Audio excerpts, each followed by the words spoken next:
Hi, I'm Amy Roloff, and I'm in my kitchen. And I wanted to share with you a baking tradition, I guess you can call it. But it's something that I did as a girl, a little girl, young girl, with my mom during Christmas time. I didn't bake with her a lot, but during Christmas time, I would always help out and want to help out. And I'm going to make for you one of my favorite cookies. It's simple. It's a great way to share with your family, but it's also a great way to maybe kind of get your kids involved, especially a little bit older that they get, to kind of help you bake and get them in the mood of the holidays and stuff. And besides, who doesn't like to hang out in the kitchen and bake or cook or something like that? So I am going to show you how to make a very traditional cookie that I made as a young girl with my mom, but I also made for my kids when they were younger and they helped me out in the kitchen. And I'm looking forward to having that opportunity to share this cookie recipe with my grandkids as well. So why don't we get going? First of all, I think it's a good thing to start with good ingredients. And one of those things that when you bake, I think you should try and get a very good flour. And there's lots of flours out there, but some are better than others. And I think the best is King Arthur. So I'm starting off with King Arthur flour, 2 cups. I have about a 3/4 cup of chopped pecan nuts in here. And this is just what I do. But anytime I'm cooking with nuts or baking with nuts, I usually like to roast them or saute them in like a little saute pan. I like to get some of that raw taste out of it, or that, I should say, dull taste. I don't know. So I did roast these pecan nuts or saute them in a pan before I chop them up, just until, you know, they just get a little toasty, just slightly a little brown, just so that taste one. It's always good to taste while you're cooking or baking, I think, sometimes. So I tasted one, I said, okay, this is what I'm looking for. Because you definitely don't want them burnt. I think that changes the color and the taste of anything. So anyway, I did go ahead and taste the whole or half pecans, and then I chopped them up after I kind of roasted, saute them. So anyway, I have 3/4 cups of nuts. I have 2 cups of flour. I'm going to add in a 1/2 cup of powdered sugar and about a 1/2 teaspoon maybe of vanilla. I think that gives kind of like a nice, warm, comforting flavor to a lot of things, but especially when you're baking. And I am going to use about maybe a 1/4, maybe a 1/2 teaspoon of salt. But if you're using salted butter in this recipe, I would either not add any salt to it or just a dash. So I am using 1 cup of softened butter, and that will go in here too. And it is salted, so I'm just gonna add a little bit of salt, because obviously if you got salted butter and you add too much salt, I don't know, people are gonna taste too much salt. And when you're baking something sweet, you want sweet. So anyway, I'm just gonna add a dash of salt to that. I am going to mix up my flour from the salt. I'm gonna add in my powdered sugar. Make sure that's all mixed in well. And basically, this is kind of like a shortbread cookie. And what we're gonna try and do is add in the softened butter, kind of really mix that well all in the flour. And then we're gonna put it in the refrigerator for about a 1/2 hour, 20 minutes, a 1/2 hour. I think that should be good enough. And then we'll kind of form these into balls. So I added in the powdered sugar, the salt to the flour, and now I'm gonna add in the butter. And I didn't get a fork out, so I'm gonna go get a fork. So I have the butter in here, got myself a fork, and I'm just gonna kind of break this up and get the butter incorporated into the flour. And if the fork doesn't, work very well, there's always a pastry cutter. that might be easier for you to do. I don't know. What do you guys like to do when you bake? For me, baking is comfortable. It's comforting. I do a lot of thinking. I bake, I enjoy it. I have so much fun. And I don't know, I just have a lot of fond memories during the holidays of just making cookies and bread and just, you know, helping out cooking a meal for everybody. And I love doing it as a mom, and I love doing it even now with my kids all grown up. Because one of the things I love about cooking or baking now is I will bake a meal, I will bake cookies, I will bake things, whatever it may be. And I will go over to my kids' house and say, here you go, little treat. Or here you go, you don't have to make dinner tonight. I don't know, it's just really a lot of fun. So yes, I decided to use the pastry cutter. It'll go a little quicker, and I think it'll incorporate the butter a little better. Now, if you want to go ahead and use a food processor, that's fine too. I have done it both ways, and it still turns out great. One of the things I love about doing it by hand, I don't know, I just get to feel the dough a little bit more, or just feel like I'm a part of it. So it really depends on what I'm making, whether I use a food processor or I just do it by hand. Sometimes I'll make a pie crust with a pastry cutter, or sometimes I'll use the food processor. I think both ways work fine. It's just a preference, really. So it really depends on what kind of mood I'm in.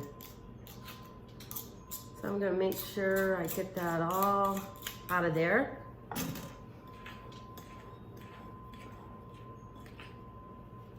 And sometimes I'll use my hand.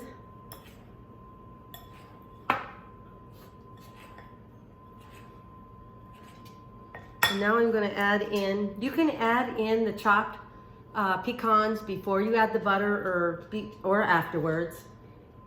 I don't think it makes too much of a difference, but to tell you the truth, I would probably do it before you did the butter, because I think it incorporates the pecans a little bit more. And I like the Snowball cookies with a little bit of pecans because, I don't know, it just gives that little extra crunch.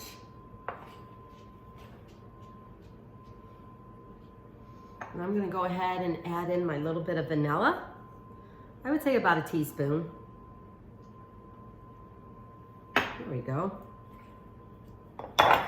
Just kind of cut that in so it gets incorporated throughout. Oh, I love the smell of vanilla.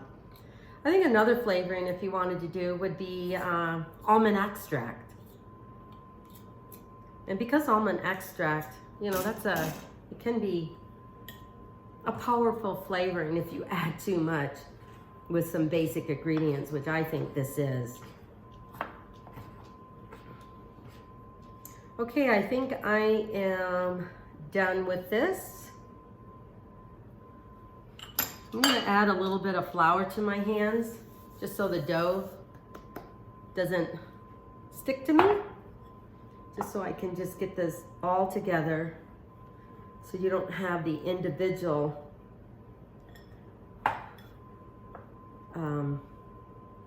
so you don't have just flour in little bits of pieces and it dries out a little bit in the fridge. So I got that all settled. I'll get some saran wrap. And we're gonna put this in the fridge for about 30 minutes, form them into little balls, and we'll be ready to stick them in the oven. Preheated the oven to 400 degrees, and then we'll bake them. So we'll be back. So I got the cookie dough out of the refrigerator, so now we are ready to shape them into snowballs. So basically, you know, just take a little bit of a dough, take a teaspoon, and just kind of form it into a little ball. You can make them a little bit bigger or really kind of bite size.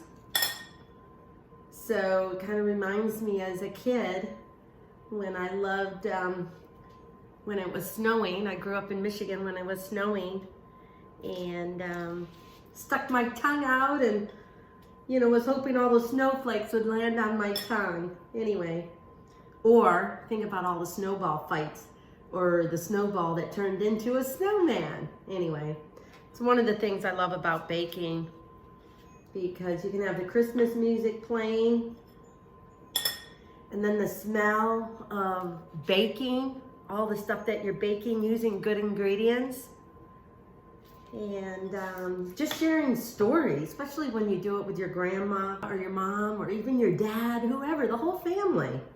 Anyway, this will take me a little bit, but I'm just going to form them into little balls, put them into the oven that was preheated at 400 degrees,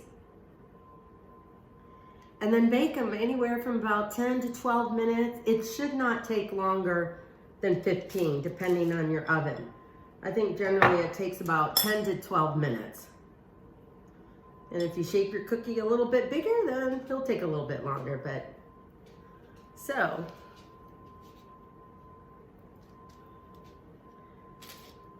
I'll just show you a little bit. See, they're just little balls. Like kind of shortbread cookies turned into a ball almost. Anyway, I'm gonna finish this up and I'll be back. So I'm making the last 2 snowball cookies.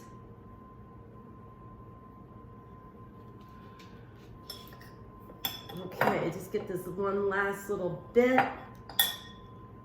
kind of mold it. Here we go. I'm gonna get ready to put them in the oven. And as soon as they come out, I wanna get my powdered sugar ready, because they'll just cool just slightly, and then we'll roll them in powdered sugar and it'll look like snowballs. So 400 degrees in the oven for about 10 to 12 minutes. Whoa.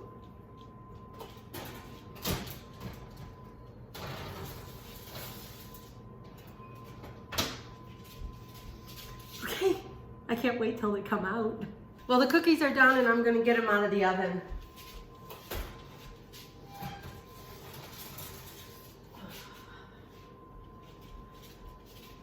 So I'm just gonna put them over here on this cooling rack for a moment. And so we'll just let them cool for a few minutes before we start dipping them in, or rolling, I should say rolling them into the powdered sugar. And then we'll just find a really nice kind of pretty plate or Christmassy plate. And this one's all about Christmas and being merry and all that other good stuff. Anyway, I hope you have fun baking in your kitchen. And it's always great to, you know, I don't know, it's just comforting for me. It's a good time, it's fun. It takes time, but I enjoy having other people in my kitchen. And if I don't have that very much anymore, I definitely like making something for someone else. So I think these are almost cooled, and so we'll get started in rolling them in sugar. So the cookies are out, and I'm just gonna take one, and you just roll them in the powdered sugar. And then, don't they look like little snowballs? They're so cute. So cute. And of course the powdered sugar will stay on them when they're still nice and warm. And when they cool completely, I sometimes dip them in powdered sugar again, just to kind of make them look more like little snowballs. Anyway, I love these cookies growing up and making them with my mom, and made them for my kids. And now I'm beginning to make them with my grandkids. And that's what I think is so wonderful about the holidays and recipes and cooking in the kitchen, passing down some of the recipes that you know, that your grandmother told you, or you made with her, or your mom made, and now you're making it for your own kids. So anyway, I like using good ingredients, and King Arthur flour is one of them, plus good powdered sugar and good vanilla. So I'm gonna just finish this up, and then we're gonna put them on a nice pretty plate. I think the hardest thing now is eating one in between rolling the rest of them. Oh dear. You would consider me like Cookie Monster. I do love my cookies. Well, I'm getting ready to do the last one here. Powdered sugaring it again. And there we go. Snowball cookies for the holidays or any time of the year, because I certainly love them that way. So keep baking, keep cooking, enjoying being in the kitchen, but share it with family, friends, your kids, or whoever it may be, or make something for someone else. But thank you for joining me here in my kitchen for King Arthur. Happy holidays.